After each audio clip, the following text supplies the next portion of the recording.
Hi there, I'm Lena and Anani, and you're listening to She Wrote a Book, where I interview amazing women from all over the world who also happen to be published authors. I created this show to educate, entertain, and inspire you to be the voice you want to hear in the world. Now let's get started. You are listening to episode number 134 of She Wrote a Book, and today I'm interviewing LeeAndra Chergey, author of the book Make a Wish for Me, A Family's Recovery from Autism. By the age of 2, Ryan has lost his ability to speak twice. LeeAndra embarks upon a mission to understand why Ryan has become withdrawn and violent, and is met with a devastating diagnosis. Her son is autistic. LeeAndra Chergey grew up in a pastoral area south of Los Angeles. She holds a BA from Cal Poly San Luis Obispo. She runs her own home staging business, and she's been married for 20 years, where she and her husband Dan have their children Jenna and Ryan, and a black lab ranger. Again, her book is called Make a Wish for Me, A Family's Recovery from Autism. You can find the link to purchase her book in our show notes for this episode at SheWroteABook.com/134. So LeeAndra, it's such a pleasure to have you as a guest today. My first question for you is this: what inspired you to write and publish your book? Well, thank you for having me. I appreciate the opportunity to talk about this book. It's very personal to me. Honestly, it was the book kind of came about by accident. I sat down to write an entirely different book, and when I sat down, the first few paragraphs of what is now the first chapter just sort of spilled out, and it wasn't intentional by any means. But once I just kind of let it go and wrote about it, I realized it was very cathartic to me to write about what our family had been through at that point. And the more I wrote and the bigger it got, and the more I shared it, the more people said to me, you need to write this to help other parents who can relate to this. And that's ultimately why I did it. I mean, beginning, like I said, I always wanted to write, but it just started out as more of a cathartic exercise, and it grew into this. And then it thankfully was found a publisher who would publish it. And I am just enjoying talking about it whenever I can. That's great. And so why do you think that writing about it was a cathartic experience for you? Well, when you delve back into those emotions and go kind of retell the story, it just brought up so much of the pain and the I guess the heartache I had when he was diagnosed. It's just when something happens to your child, it doesn't matter what the diagnosis is. It could be, medical, whatever. This was, neurological, but it was just devastating because it felt like it was the end of all the things I had hoped for him. So in writing it and looking back on it, it was very much, I realized how very untrue that was. And I could see how far he had come in just those few years since, because I started writing it about 5 years after his diagnosis. So it was nice to have that perspective on where he had come. And then I realized the pain was still there, even though you kind of work through it and move on. When you write it, it all kind of dredges it back up and so it was very good to really cleanse all that pain and heartache out. So bringing it up to the surface and cleansing it out of your mind and your experience, I wonder, is there healing in looking ahead? Is that the cathartic piece of it, not just having it come out and releasing it? Is that part of the process? I mean, as far as comparing it, yeah, because I was looking at where he was, telling the story, and then realizing where he had grown to. So it kind of put all that pain to rest, because I could see his progress and really, really examine it, and when you're putting things, describing the way he had been acting when he was first diagnosed to where, and looking at him, walking away from the book and looking at him in person, it was like, oh my gosh, he's amazing. So it was a great experience. Oh, that's beautiful. I love it. Okay, cool.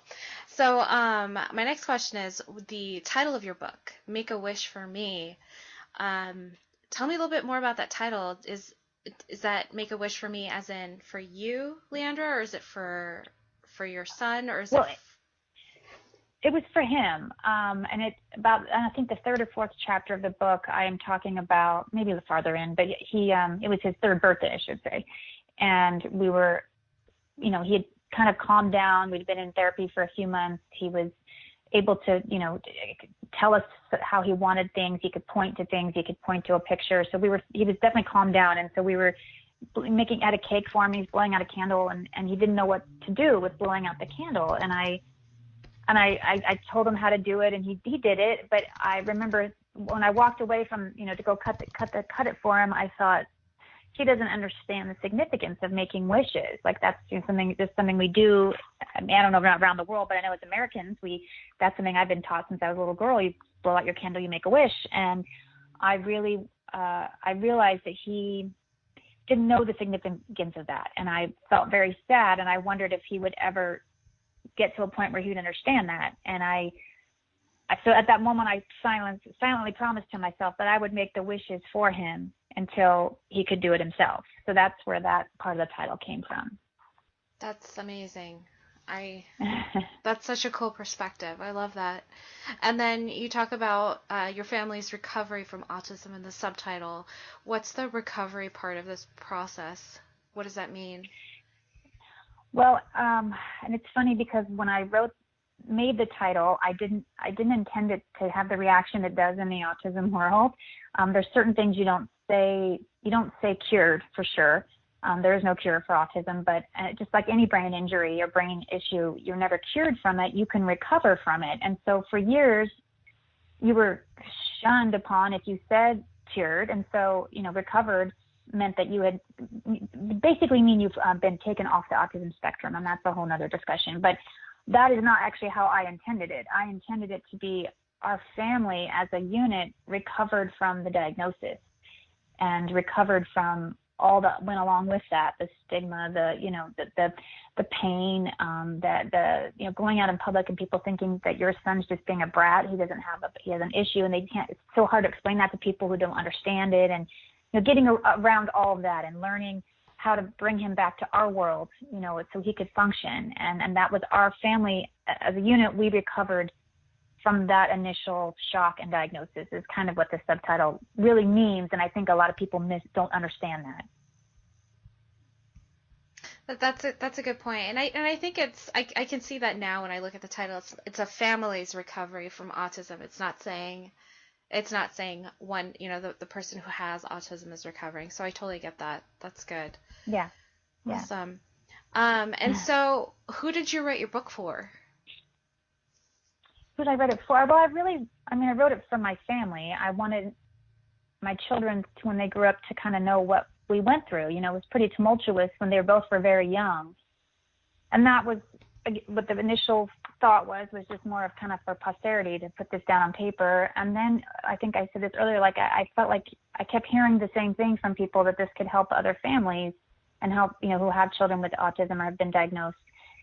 And that became my second inspiration for finishing it, was to share our story, even with people who haven't been involved with autism. A lot of teenagers are reading the book now, and that wasn't my intended audience, but it's been kind of amazing to me that my daughter and her friends and my other friends' daughters and sons are reading it, because first of all, it is very easy to read. I think that's part of it, but they're interested in the topic, and it's around them all the time. And I think it really helps to give them a perspective they wouldn't otherwise have if they don't have someone in their life with autism.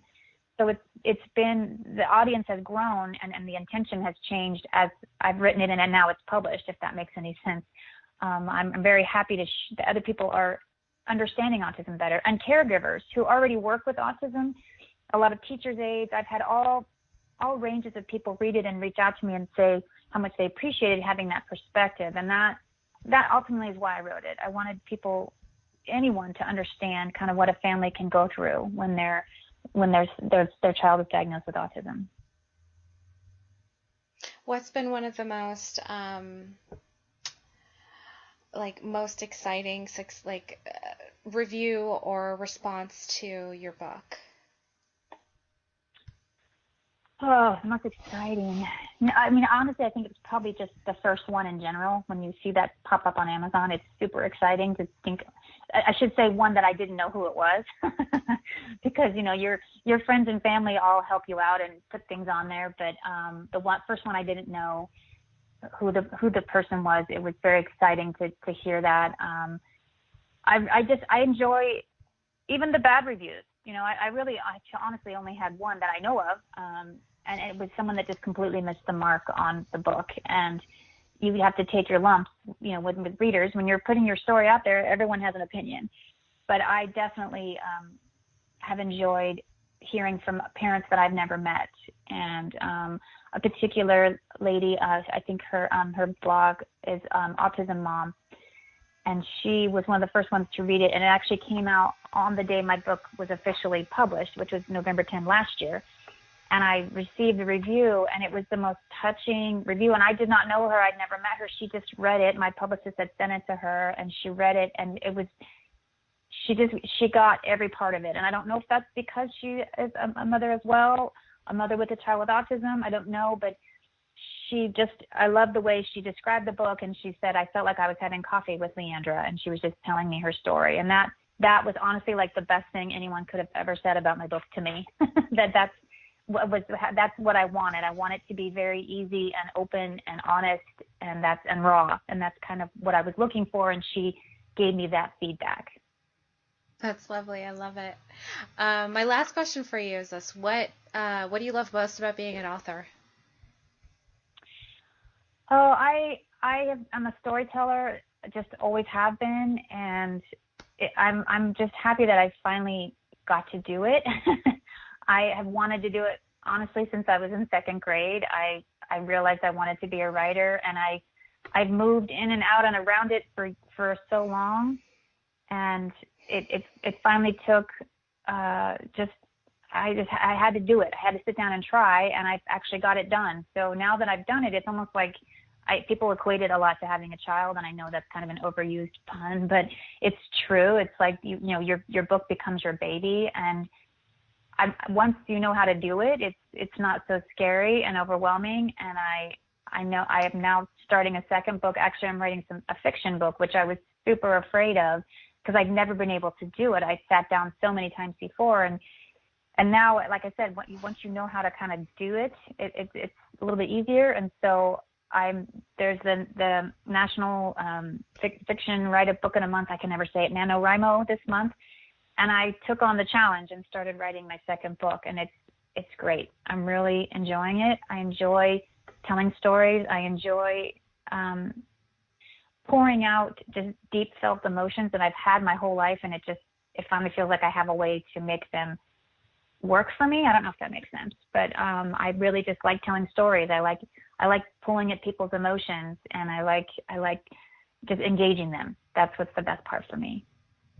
Wonderful. Well, LeeAndra, thank you so much for being our special guest today. We will have a link to your book in the show notes for this episode, and our listeners can find that at SheWroteABook.com/134 to learn more about our author and her inspiring book. Thanks again, LeeAndra. It's been a pleasure. Thank you so much. Thank you for listening to She Wrote a Book. If you enjoyed this episode, then subscribe now so you can automatically get access to all new episodes, and feel free to share your inspired thoughts with us in the comments too. I'd love to hear from you. Until then, may you always feel good and make magic.